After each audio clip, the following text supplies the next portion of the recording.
कपटी फरीसियों और शास्त्रियों को 7 बार हाय। इस अध्याय में हम पढ़ेंगे कि यीशु फरीसियों और शास्त्रियों पर कई प्रकार के दोष लगाता है, लेकिन हमें यह नहीं समझना चाहिए कि यीशु ने अपना आपा खो दिया था इसलिए वो फरीसियों और शास्त्रियों पर क्रोधित हुआ। नहीं, बल्कि वो इसलिए क्रोधित हुआ क्योंकि फरीसी और शास्त्री अपने पाखंड से लोगों को परमेश्वर से दूर ले जा रहे थे। साथ में यीशु के क्रोध के पीछे इस बात का गहरा दुख भी था कि इजराइल के धर्मगुरु होने के बावजूद भी वे परमेश्वर के सत्य और स्वयं के पाप की ओर आंख मूंदे हुए थे। मत्ती 23:13।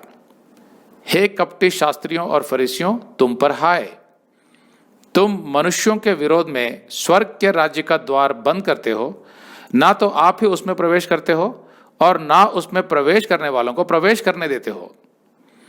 मत्ती 5:3 के आधार पर जो मन के दीन हैं वे स्वर्ग के राज्य में प्रवेश करेंगे। इसका मतलब हुआ कि जिनके मन में अहंकार है वे स्वर्ग में प्रवेश नहीं करेंगे।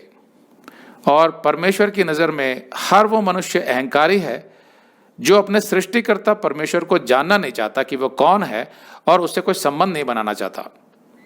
ऐसे लोग ना तो स्वयं स्वर्ग के राज्य में प्रवेश करेंगे और ना दूसरों को करने देंगे।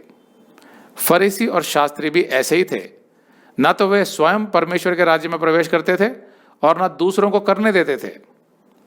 लूका 11:52 के आधार पर वे परमेश्वर के सत्य के स्थान पर अपनी झूठी परंपराएं लोगों को सिखाते थे और वास्तविक ज्ञान की कुंजी को उनसे दूर रखते थे, जिससे उनका उद्धार का मार्ग कभी नहीं खुलता था। 15। हे कपटी शास्त्रियों और फरीसियों, तुम पर हाय, तुम एक जन को अपने मत में लाने के लिए सारे जल और थल में फिरते हो और जब वह मत में आ जाता है तो उसे अपने से दुगना नारकीय बना देते हो।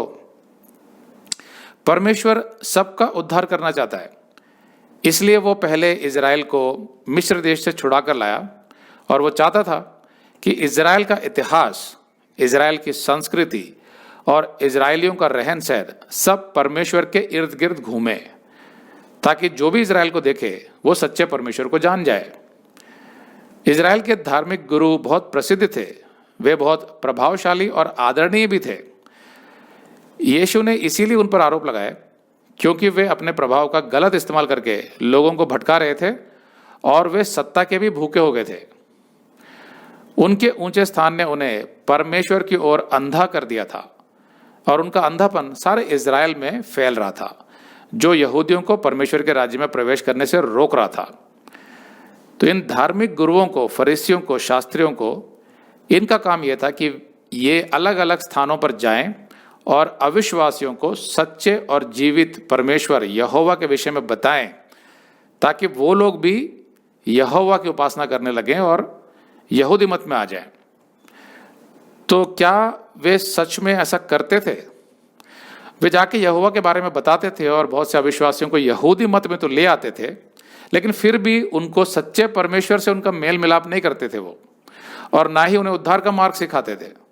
वे सिर्फ उनको, उन अविश्वासियों को उनके धर्म से निकालकर अपने धर्म में ले आते थे, जो एक लीगलिस्टिक सिस्टम था, मतलब व्यवस्था और नियमों पर आधारित। लेकिन परमेश्वर से संबंध के लिए क्या करना चाहिए होता है या उद्धार कैसे मिलता है, ये नहीं बताते थे, क्योंकि स्वयं फरीसी ये सिखाते नहीं थे। अगर आप ये संदेश पूरा देखना चाहते हैं तो आप इसे हमारे वेबसाइट hindiBiblestudy.com पर देख सकते हैं।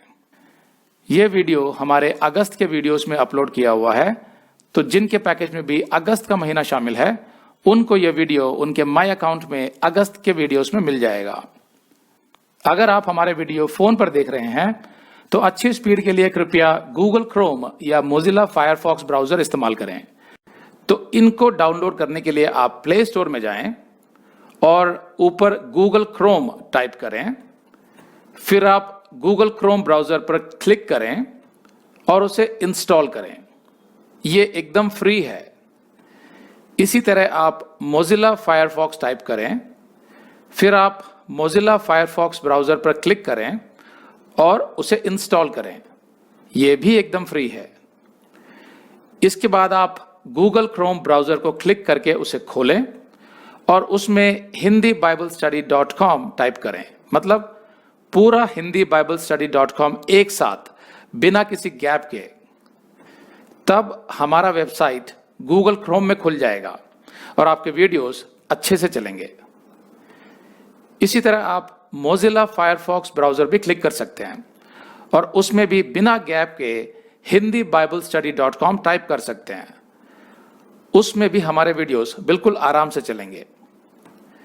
इसके अलावा अगर आप चाहें तो बेहतर स्पीड के लिए आप वीडियो के नीचे बने प्ले बार पर सेटिंग्स का चिन्ह दबाकर 240p 240p सेलेक्ट कर सकते हैं, जिससे आपका बहुत ही कम डेटा खर्च होगा। 240 सेलेक्ट करने के बाद आप वीडियो के बाहर कहीं भी क्लिक कर दीजिए, फिर वीडियो को पीछे ले जाकर शुरू से देखिए।